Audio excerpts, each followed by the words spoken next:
Hello everyone, Chris Guthrie here, and in today's video, we're going to be starting a new monthly series. So I want to talk about every month I'm going to show you how one of our e-commerce brands is doing on Amazon.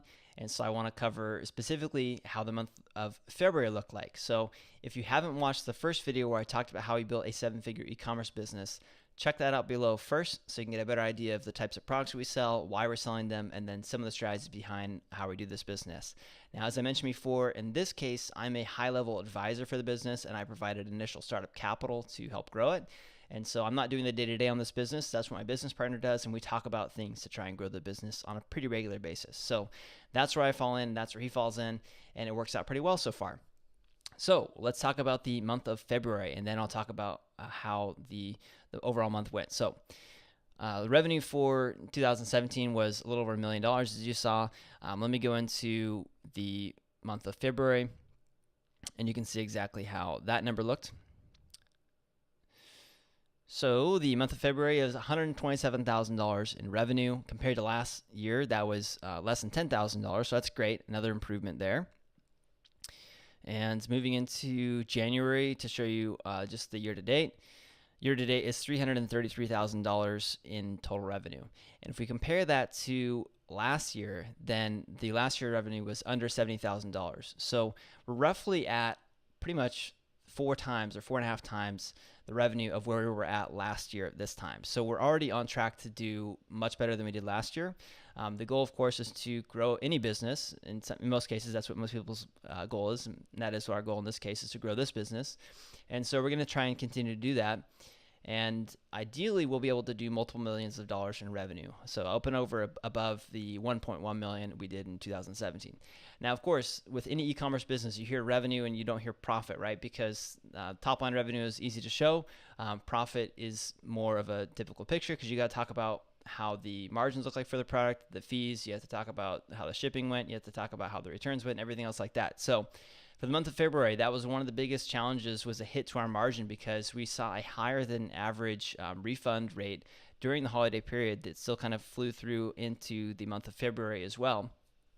And really, we were just looking at trying to improve that. And so we actually spoke with one of the primary manufacturers. And when I say we spoke, I mean my partner spoke.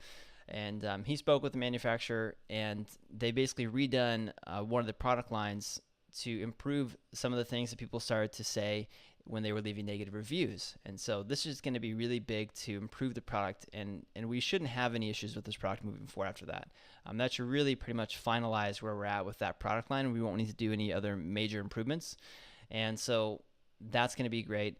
Those products started to come in near the end of February, and then moving forward, we should be good moving forward. Now, we are trying to figure out exactly what to do with some of the old inventory. We're either going to sell those through our own e-commerce website, which is our sales that aren't represented through this total here on Amazon, or we're going to try and find some other way to offload those, whether there are different types of websites, eBay, etc., other ways you can sell products. Or they might just still be sold through Amazon to just flush out the remaining inventory of that previous line. Now, so because we had those higher refund rates, hurt the margins for the month of February, and also just thinking about margins in general, one of the things I mentioned in the very first video, which again you can check out in the link below, is that we're trying to, of course, improve margins. And so for the products that we're selling in this business specifically, the best way to improve margins is to do C shipping. And we're not there yet. We want to get to the point where every single product that we sell within this brand is C shipped, so that we can save money on the margins, and of course, so that we can be able to then use the additional margins to grow the business further by launching more products. And so we haven't launched any new products recently, so that's still on the table for the remainder of the year. One of the full-time employees within this business, that's pretty much their goal, is to do that, is to help launch new products and research which products we can sell. So that'll be good once that gets more underway as we go throughout the year. And then also just looking at other ways to improve the margins. So the C shipping is one thing, and then also just looking at other products we can launch that may have higher margin rates as well. So that's really kind of just a high-level overview of how February looked like. Hopefully you enjoy these monthly series videos. I thought it might be fun to talk about what we're doing to try and grow the business, and then just some of the things that went well, some of the things that didn't go that well, and then show you the revenue along the way so you can see how that impacts that as well. So if you enjoyed this series, I'm going to be doing more videos like this in the future every month for this specific e-commerce business. And then in between there, I'm going to try and fit in videos about other things related to selling on Amazon. So if you like this video, leave me a thumbs up down below, subscribe to the channel, and then also comment to let me know what you'd like to see in future videos.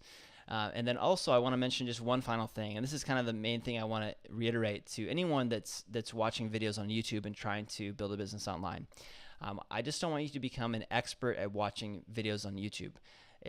There's a certain time where if you don't have a business right now and you're watching this video, you've got to go out and start your own thing.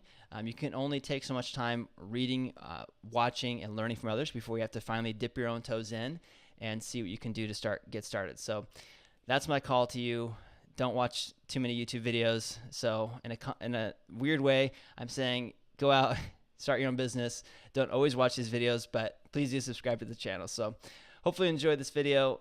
Talk to me in the comments below, and I'll see you in the next one.